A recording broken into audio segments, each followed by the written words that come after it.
नमस्कार दर्शक बंधु एही वर्ष मकर संक्रांति 15 तारिख रे पालित हेब।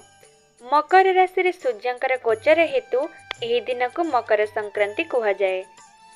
एही दिन पवित्र नदी रे स्नान करने सहित दान धर्म एवं सूर्य देवता को पूजा करिवार विधान रही। एहा द्वारा मनस्कामना पूर्ण होइथाए। एथर अनेक शुभयोग जेमिति कि रोहिणी जोग ब्रह्म जोग मध्य सृष्टि हेब, जो समय किछि कार्य करिबा अत्यंत शुभ होइथाए। दर्शक बंधु एही समय आरंभ होइतिबा कौनसी कार्य रे बाधा विघ्न आसी न थाए। एही दिन सुना रूपार जिनिसर प्रयोग करिबा अत्यंत लाभदायक होइथाए। आपण मकर संक्रांति दिन खास करी 5टी जिनिस खाई देले आपणकर सब समस्या दूर होइजिबो एवं सुख समृद्धि धनर अभाव मध्य दूर होइजिब। दर्शक बंधु एही दिन घर को माता लक्ष्मी चरण पादुका आनी पारिबे। माता लक्ष्मी को प्रसन्न करिबा पाई घरे आपण मीठा व्यंजन बनाई पारिबे। एहाकु माता लक्ष्मी को अर्पण करी निज परिवार सहित प्रसाद आकार सेवन कले माता लक्ष्मी प्रसन्न होई निश्चिंत भाव धनर वर्षा करिबे। मकर संक्रांति दिन राशि एवं गुड़ लड्डू बनाई माता को अर्पित करिवार नियम रही। पूजा परे आपण निज परिवार सदस्य सहित से भोग व प्रसाद को खांतु।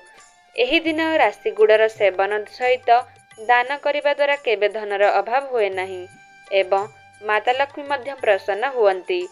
मकर संक्रांति दिन चाउल एवं बीर डाली रे खेचुड़ी बनाई सूर्य को अर्पित करने सहित गरीब लोकों को दान करंतु एवं परिवार लोकों सहित मिसी निजे को प्रसाद आकार ग्रहण मध्य करंतु।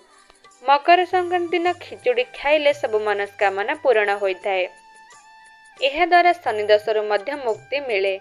माता लक्ष्मी को प्रसन्न करिबा पाई कदली एवं अंगूर निश्चय अर्पण करंतु। घरे कौनसी व्यक्ति दीर्घ समय हेब रोगरे पड़िथिले अरजित मुहूर्त तांको एहाकु सेवन करिबाकु दियंतु। पितृ को प्रसन्न करिबा पाई एही दिन पूजा दियंतु एवं पूजारे कदली निश्चय अर्पण करंतु। एहा द्वारा पितृदेव प्रसन्न होइथांती। मकर संक्रांति दिन अरजित मुहूर्त रे अल्प लुणर सेवन करि दियंतु। एहा द्वारा माता लक्ष्मी को कृपा सबुबेले आपणक उपरे बजाय रहिबो। एहा द्वारा हठात आपण को धन लाभ हेबो। मकर संक्रांति दिन माता लक्ष्मी को कंदमूल एवं चणार भोग निश्चय लगांतु।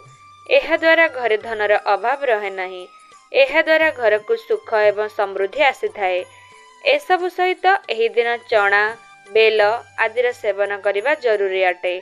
आपण एहाकु दान मध्य करि परिबे। मकर संक्रांति रे पूजा स्थान सहित घर मुख्य द्वार रे दीप निहाती जालंतु। मकर संक्रांति दिन महिला माने केश न धोइबा उचित। एहा प्रेम एवं सद्भावनार पर्व अटे। तेबे दर्शक बंधु आशा करुछि आपण मानकु मोर एही भिडियोटी निश्चय पसंद आसीथिबो। पसंद आसीथिले आम चैनल को लाइक शेयर और सब्सक्राइब निश्चय कर दियंतु। धन्यवाद।